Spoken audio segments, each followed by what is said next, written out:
She's done. All that's left to do is remove the water-soluble paper around it, and I'm sure you hear that and think, just run it underwater. We're not doing that here. When you put water-soluble paper in water, it always turns gummy before it fully dissolves. And when you're working on a portrait where there's no space in between your stitches, that water-soluble paper underneath is still going to turn gummy, but it has nowhere to come out from. So it's gonna stick to your stitches and get really sticky.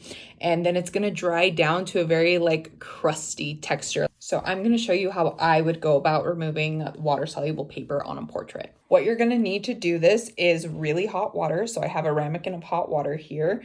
You're gonna need a little makeup brush, or really any kind of brush. I just use an old makeup brush. I like to have a pair of tweezers because I can use the little sharp angle to like scrape what I'm about to do. And I always have a paper towel on hand. So how I actually start is I am going to trim this a little bit just so we have like the least amount of water-soluble paper to remove. So I'm going to do that really quick. Okay, I've gotten really good at trimming the borders over the years. Like you can see that there's almost nothing there. There's little spots that are tight where I can't really get it all the way. So that's what we're going to be removing. I'm going to start by taking my little makeup brush and I'm going to dip it in the really hot water. And what we're going to basically do is start melting down the borders. So you can see it's slowly starting to dissolve. We're gonna re-dip and melt it down. Don't get it so wet that it's going to start seeping into the stitches, because that's where it can start to turn gummy. So just enough that you are melting the water-soluble paper away. So we're gonna do that. And then if there's like a lot of residue, I'll just take tweezers and kind of like scrape off any of the excess, because I can kind of pick it up like that.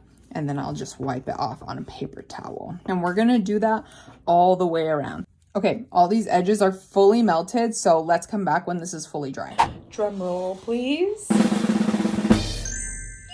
It looks so good. This is by far the most challenging embroidery I've ever worked on, definitely the most time consuming, but I feel like it was so worth it because this is probably one of the cleanest portraits I've ever worked on, and I'm so obsessed with it. And surprise, I'm gonna get this signed in October, so Bosco herself is gonna get the chance to see this, and I could not be more excited. So keep following along because I'll definitely make sure to record that whole interaction.